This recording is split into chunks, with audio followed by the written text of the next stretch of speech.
Thoracic স্পাইনের দিকে আরও বিশেষ করে গুরুত্বপূর্ণ নজর দিতে হয়, তার কারণ আমাদের যে পিঠে কুঁজো হওয়া অর্থাৎ কাইফোসিস, পিঠে কুঁজো হওয়ার যে প্রবণতা, যারা ব্যাকপ্যাক নিয়ে চলি আমরা, সব সময় আমাদের শরীর সামনের দিকে ঝুঁকে থাকে, বা আমরা যারা কাজ করবার সময় ডেস্ক ওয়ার্ক করি, কম্পিউটার ওয়ার্ক করি, সব সময় থোরাসিক স্পাইন কিন্তু সামনের দিকে ঝুঁকে থাকে।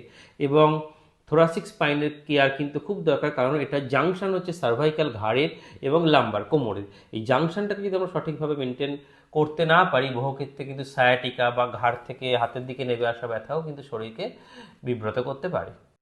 শ্বাস নিন, শ্বাস ছাড়ুন, শ্বাস নিন, শ্বাস ছাড়ুন। অ্যাডজাস্টমেন্ট করবার সময় আমাদের আরও ভালো রেজাল্ট পাওয়া যায়, আমরা সময় স্মল ড্রপ ইউজ করি। বুক ভরে শ্বাস নিন, শ্বাস ছাড়ুন।